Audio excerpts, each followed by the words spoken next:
மத்திய அரசின் உதய் மின் திட்டத்தில் தமிழகம் இணைய உள்ளது. இது குறித்த கூடுதல் தகவல்களை தருகிறார் எமது டெல்லி சிறப்பு செய்தியாளர் சலிம். வணக்கம் சலிம். உதய் மின் திட்டத்தில் தமிழகம் சேரப்போவதாக தகவல் வெளியாகி உள்ளதே, அது பற்றி சொல்லுங்க. இப்போ இந்த திட்டம் எதற்காக என்று நாம் எடுத்துக்கொள்வோம். இப்போ நம்ம வீட்டில எல்லாம் மின்சாரம் கிடைக்கிறது, ஆனா வீட்டுக்கு கரண்ட் எப்படி வருது?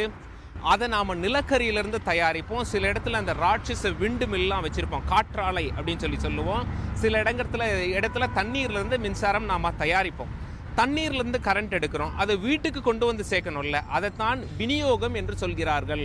இதற்காக நிறுவனங்கள் இருக்கின்றன. இந்த நிறுவனங்கள் மாநில அரசுகளின் கட்டுப்பாட்டில் இருக்கு இல்லையா? இந்த மாதிரியான நிறுவனங்கள் நிறைய லாஸ் இருக்கு, லாபமே இல்லை, இழப்பு நிறைய, நிதி இருக்கணும். இது ஒண்ணுமே பணம் இருந்தா தான் வெற்றிகரமாக நடத்த முடியும். இப்படியாக இதை என்ன பண்ணலாம், எப்படி லாபத்தில் நடத்தலாம் அப்படின்னு சொல்லி மத்திய அரசு யோசிச்சாங்க. யோசித்த பிறகு ஒரு முடிவுக்கு வந்தாங்க. உதய் திட்டம் என்று ஒரு திட்டம் ஆரம்பிப்போம். அந்த உதய் திட்டத்தின் அடிப்படையில் மத்திய அரசு என்ன சொல்லுவாங்க, மாநில அரசுகளுக்கு அழைப்பு விடுப்பார்கள். என்ன சொல்லி அழைப்பு விடுப்பாங்க? இந்த மாதிரி உங்களுடைய கட்டுப்பாட்டில் இருக்கும் மின்சாரம் விநியோகிக்கும் நிறுவனங்கள் நஷ்டத்தில் இருக்கு, இதை லாபத்தில் இயக்கலாம். அதுக்கு ஒரு யோசனை இருக்கு. அது என்ன யோசனை அப்படின்னா, அவங்களுடைய நிதியில 75% நீங்கள் எடுத்துக்கொள்ள வேண்டும். அதாவது நீங்க கொடுக்க வேண்டும். அவங்களுடைய கடன் சுமை இருக்கு இல்லையா? அந்த கடன் சுமையில 75% மாநில அரசு எடுத்துக்கொள்ளுங்கள்.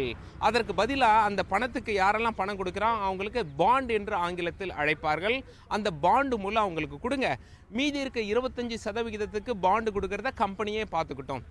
இப்படியா கொஞ்சம் மாதம் நாம் நடத்தணும்னா மாநில அரசு தலையிட்டால் மத்திய அரசின் உதவியோடு நஷ்டத்தில் இயங்கக்கூடிய கம்பெனியை சில மாதங்களில் அல்லது சில வருடங்களில் லாபகரமாக மாற்ற முடியும் என கொண்டு வந்ததே இந்த உதய் திட்டம். இந்தியாவில் மொத்தம் 29 மாநிலங்கள் இருக்கு. லேட்டஸ்டா டெல்லியில தெலுங்கானாவும் அசாமும் தன்னை இணைத்து கொண்டார்கள் மத்திய அரசின் திட்டத்தில். ஆக 29 மாநிலத்தில் 20 மாநிலங்கள் உதய் திட்டத்தில் இணைந்துள்ளார்கள். தமிழகத்திற்கு ஏற்கனவே மத்திய அமைச்சர் பியூஷ் கோயல் என்ன பண்ணார் அப்படின்னா, தமிழகத்திற்கு முன்னாள் முதலமைச்சர் ஜெயலலிதா அவர்களை இது தொடர்பாக சந்தித்து பேசினார். அதற்கு பின்னர் தமிழகத்திலிருந்து அமைச்சர் என்ன பண்ணாரு, டெல்லி வந்தார், பேச்சுவார்த்தை எல்லாம் நடைபெற்றது. சமீபத்தில் நாம மத்திய அமைச்சர்கிட்ட கேட்டப்ப தமிழகம் எப்போ இணைய போறாங்க அப்படின்னு சொல்லி கேட்டப்ப அது தமிழகம் தான் பதில் சொல்ல வேண்டும், நாங்கள் காத்து கொண்டிருக்கிறோம் அப்படின்னு சொல்லி சொன்னாங்க. சற்று முன் மத்திய அரசு கிட்ட அந்த அறிவிப்பு வந்திருக்கு. என்ன சொல்லியிருக்காங்க, தமிழகம் இணைய இந்த உதய் திட்டத்தில் இணைய முடிவெடுத்து விட்டார்கள். வரும் திங்கட்கிழமை டெல்லியில மதியம் 3 மணிக்கு இது தொடர்பான ஒப்பந்தம் கையெழுத்தாகும். தமிழகத்திலிருந்து அமைச்சர் தங்கமணி டெல்லி வருவார். அதே போல மத்திய அமைச்சர் பியூஷ் கோயல் இருப்பார். புரிந்துணர்வு ஒப்பந்தம் தமிழகத்திற்கும் மத்திய அரசுக்கும் இடையே கையெழுத்தாகும். கையெழுத்தாகி முடித்த பிறகு உதய் திட்டத்தில் தமிழகம் இணைந்ததாக அர்த்தம்.